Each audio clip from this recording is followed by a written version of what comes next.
Now,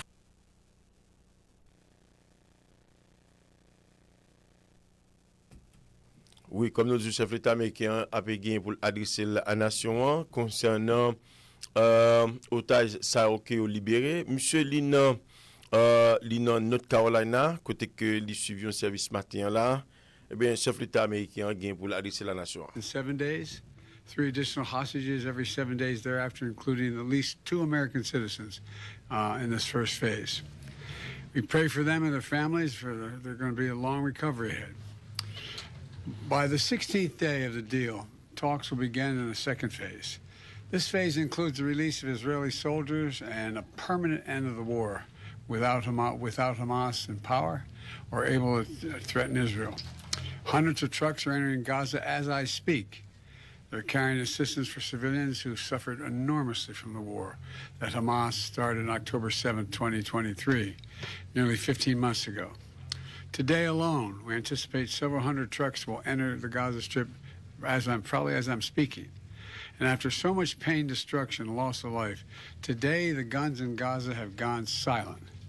This was the deal that I outlined for the world back in May 31st. Many of you covered it at the time.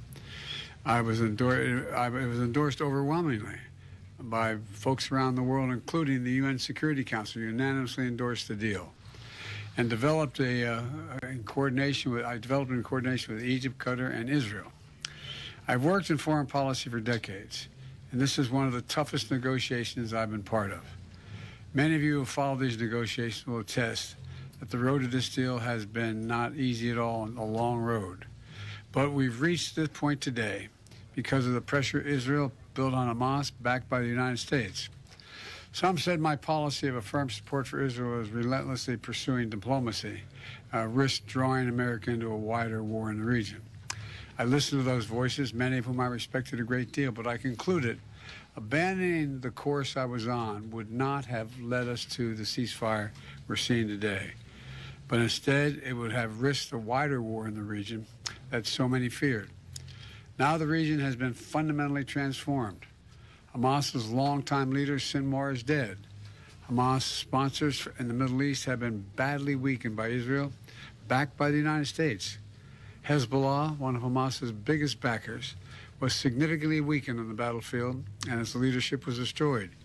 Even as we worked for diplomatic solutions in Lebanon, we provided ongoing assistance and supported Israel's military campaign against Hezbollah, including its efforts to take out the terror infrastructure along the border between Israel and Lebanon. Israel's campaign was extremely successful, so much so that by the end of November, the United States had brokered a ceasefire in Lebanon. Hezbollah did what it said it would never do. It cut its deal and abandoned Hamas. And today, in Lebanon, there's finally a new president and prime minister, both of whom support a sovereign Lebanon without Hezbollah running the show or playing any part in it. The Assad regime next door in Syria is gone, removing Iran's ready access to Lebanon. Iran is in the weakest position in decades after the U.S. military helped defend Israel from Iranian missiles and supported Israel's military response inside Iran. Just look across the region. In Lebanon, there's an opportunity for a future free from the grip of Hezbollah. In Syria, a future free from the tyranny of Assad. For the Palestinian people, a credible path to a state of their own. And for the region and the future normalization and integration of Israel with all its Arab neighbors, including Saudi Arabia, who I've spoken with.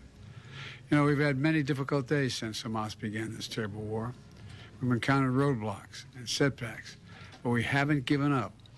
And a special thanks to my team, particularly Brett McGurk, who many of you know, who spent weeks and months working nonstop to reach this deal.